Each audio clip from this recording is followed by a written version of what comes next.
Well, KQ2 fans, I'm Josephfer Williams, and as you can see, I have right beside me two people that need no introductions, but I'm going to give you guys an introduction. Okay.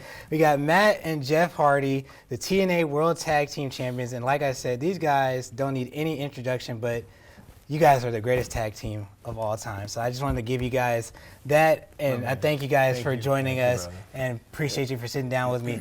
So the first question I had to ask you guys, how does it feel just to come back to St. Joseph for TNA? You know, it's been 12 years since you guys have been here. How does it feel to just be back in this area?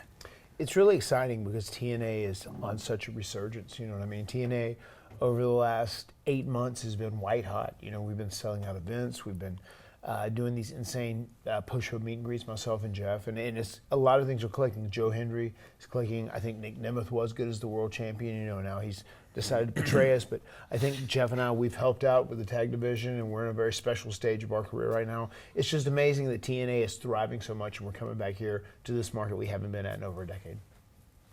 Yeah, in 12 years, 12 is my lucky number, man, so it's going to be exciting.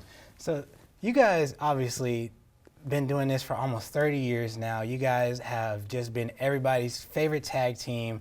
What does it mean to obviously come from that one moment where we first saw you on TV, obviously, Jeff, you carrying King Mabel to that ring, and then now you guys are just on top of the world and been in multiple promotions there. What does it mean to kind of go from that starting moment to now where you guys are at now? Oh, man, I thank God every morning and every night before I go to sleep for another day as a professional wrestler in this human existence.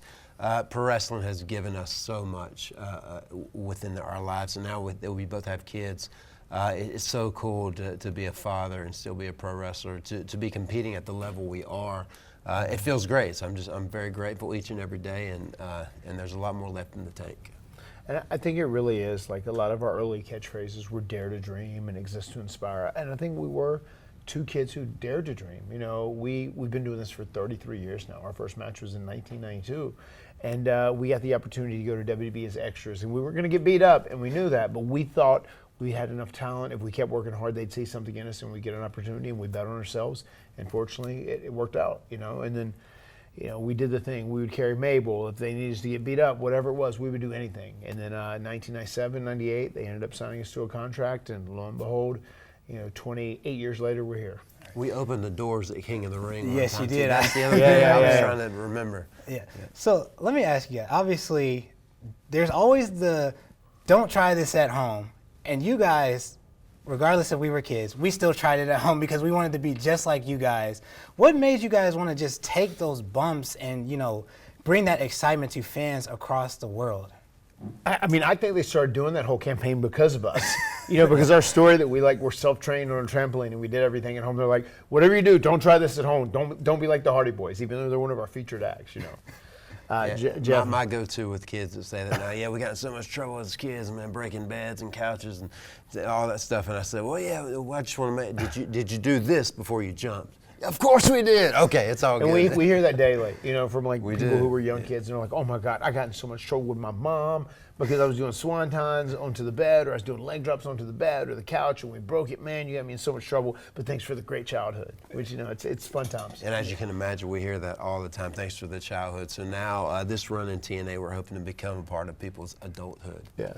So Matt, Jeff, you guys have wrestled just numerous people, and Jeff, I was looking back, I saw you got to wrestle Razor Ramon. That was one of your first wins ever in WWE, and obviously you guys have had feuds after feuds, whether it be single, as a tag team, whatever the case may be. What would you guys say is your favorite feud, or who are your favorite wrestlers that you have wrestled against? I gotta always go back to Edge and Christian and the Dudleys. Probably that first ever tag team ladder match really changed our existence as pro wrestlers. It really put us on the map. Yeah, No Mercy 99, that's the match that took us from being just WWE wrestlers to WWE superstars. And, you know, myself and Jeff and Edge and Christian, we all made one another on that night, and that's what ultimately led to all of the TLC madness. So, obviously, like we mentioned before, you guys have wrestled all over the place, all different types of promotions, and TNA seems to be the one place you guys just continue to call home. What is it about TNA that just makes you guys want to keep calling this home and coming back to the wrestling promotion?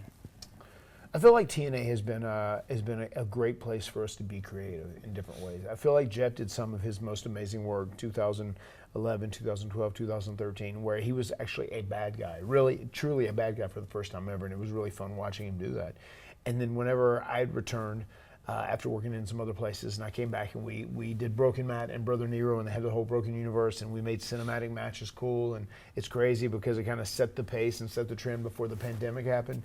They've just given us a lot of opportunities, and even when we came back this time, they gave us an opportunity to work hard and earn the World Tag Team titles, and it's been golden. Every time we've been at TNA, they've been gold, and they've really put us in positions to succeed. Yeah, and TNA for me too, like back in 2012, that's when I first started doing the eyes on my eyelids, you know, and that kind of became, okay, this is my deal now. I paint my face, but this is my own, this is what's authentic about me, and still to see my face paints immortalized on action figures, that makes me go, that's why I spend all that extra time doing that. And to think about kids that get excited about seeing me the way I got excited about seeing Sting when I was 12 years old. That's kind of, I'm so blessed to be able to express myself here in TNA.